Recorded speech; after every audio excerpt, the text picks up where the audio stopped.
Hello, hello, hello! Welcome to my mini vlog. I am your single mom. I have 2 babies. Halina't panoorin niyo ako sa kaganapan ko ng Mommy's Duties, Ati's Duties. Bago ako magluto ng hapunan namin, magsasaing muna ako, mami. Mahirap na, luto na ang ulam tapos wala pang sinaing. Naku po, Diyos ko, yari tayo kay paring Angelito niyan. Ito't nagmamadali na nga ako magluto dahil si paring Angelito ay galing sa trabaho at nagmamadali dahil siya daw ay gutom na. Eto, hindi na magkanda o gaga ang mami ni Nicole nyo dahil nasesermonan na nga. Yan, at sinasahin ko na nga yung maramihan na dahil dumating na dito ang pasaway kong kapatid. Kapatid kong lalaki, mga mi, nandun yun sa Maynila, sa kuya ko, ay pinauwi dito dahil pasaway daw doon, puro tambay na lang. Kaya sabi ko sa kuya ko, wala siyang trabaho dyan, pauwiin mo na rito. Para dito, pagpatamad-tamad siya, majojombag siya ni paring Angelito.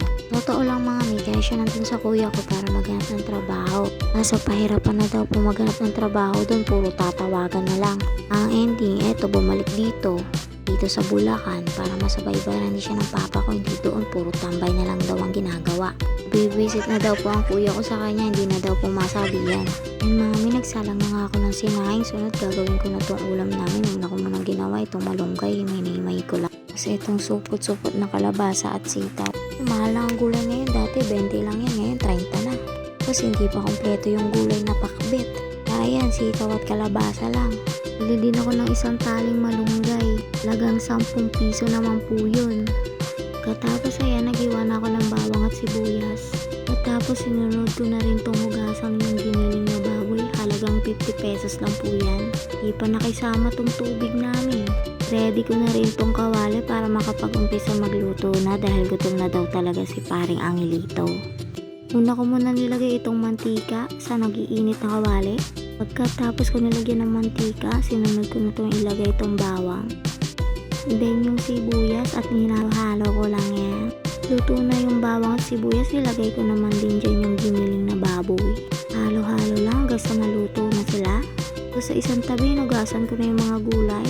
Dahil susunod ko naman siyang ilagay dito dahil luto na ang giniling na baboy. Tapos ayan, ilagay ko na nga yung mga gulay na hinugasan ko. Huwag ko na din lagyan tubig yan at tinakpan ko na. Habang inaantay ko lumambot yung mga gulay, ayan, hinimay-himay ko muna itong mga malunggay. Nagkulo na nga. Lahan ko na siya ng asin at itong paminta rin. Tapos dinagdagan ko lang ng konting toyo para may kulay. Halu-haluin. Mako na kung okay na yung lasa. Tapos sinunod ko na itong mga malunggay. Iko uli at tikman, baka mapagalitan tayo ni paring Angelito. At ayan, sa wakas luto na rin at makakain. O kami kumain na hapunan, ng mga nag-snack muna kami. Yan, happy ang mga person. Matatakaw mamaya, takbuhan na sa CR. Ang happy yan, mamaya magbubungangaan yung mga yan.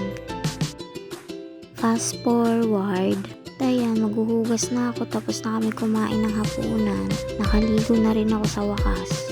Siyempre, bago matulog, kailangan mo na maghugas ng plato.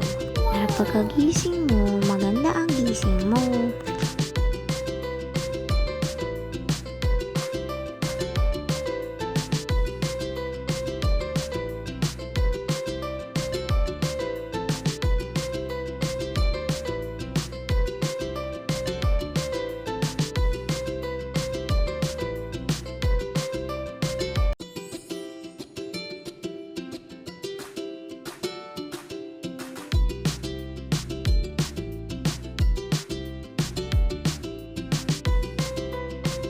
Dali ko na ang paghuhugas ng plato. Ita siyang baby ay inaantok na. So hanggang dito na